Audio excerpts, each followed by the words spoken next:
Assalamu alaikum wa rahmatullahi wa barakatuh, brothers and sisters. My name is Dawood, and today I want to focus on one of the most important things that we should do during the month of Ramadan that a lot of people don't do. And it's not only to recite the Quran. So for example, some people say that, the month of Ramadan is here, let's make sure that we read one juz, right, which is a part of the chapter of the Quran. So there's 30 parts of the Quran, and they're broken down into, or the Quran is broken down into 30 parts, I should say, and each one of those parts is commonly referred to as a juz, right, a part of the Quran.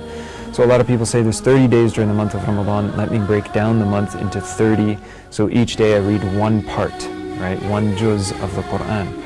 Now, the problem with that is that, especially for new Muslims, it may be very difficult to read the Quran. Maybe you don't even know how to read the Quran yet. So one of the things that you should do is, even if you know how to read, and you're capable of reciting one juz of the Quran, which is approximately 20 pages every single day, what I recommend and what I encourage people to do is to recite, or to read, I should say, the translation of at least one page of the Quran every single day, just one page. And don't do that through the entire month of Ramadan and then, leave it off the rest of the year. Do it for the entire year, right? So every single day, if you were to recite or to read one page of the translation of the Quran, or let's say 2 pages a day, you'll finish the Quran once a year, right? Just 2 pages a day, that's all it takes. And how long does it take you to read one page?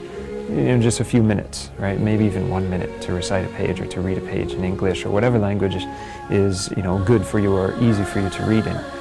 So what's the benefit of this, right? You're probably thinking, why should I read the Quran in English, for example? Why read the English translation of it? The benefit is that Allah subhanahu wa ta'ala in the Quran says, أَفَلَا يَتَدَبَّرُونَ الْقُرْآنَ. And also the Prophet sallallahu alaihi wasallam, he taught the companions, when they would learn certain verses, so for example, they would learn 10 verses of the Quran, they would not learn another set of verses or not even one more verse of the Quran until they understood and they were practicing and implementing those verses of the Quran in their life.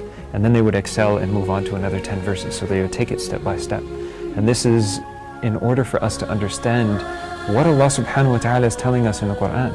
It's one thing to read the Quran during the month of Ramadan, which is good and encouraged. Everyone should do that. If you have the ability and the capacity to recite one juz of the Quran every single day, or even more, then that's great. I know someone who recites 10 juz every single day. Every single day. So for example, they finish the Quran 10 times during the month of Ramadan. That's great. But what did you learn from it? What did you understand from it? What lesson did you take from the month of Ramadan that's going to help you throughout the rest of the year?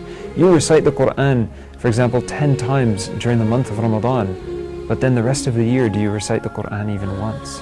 You have to ask yourself that.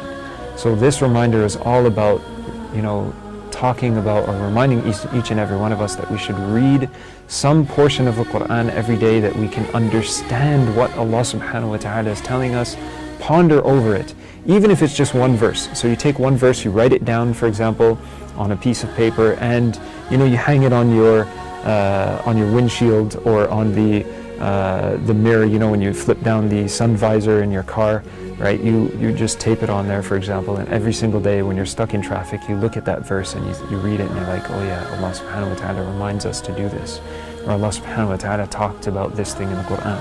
So this is something that we should do, and I encourage each and every one of us to do. It's something that's very easy to do, and I know for a lot of new Muslims, reading the Quran or reciting it in Arabic may be a little bit of a challenge, and don't feel discouraged. Don't ever feel discouraged that you cannot read the Quran yet, because keep working at it and inshallah you will be able to. But make sure that you understand what Allah subhanahu wa ta'ala is telling us in the Quran. Jazakumullahu khairan, brothers and sisters. Assalamu alaikum wa rahmatullahi wa barakatuh.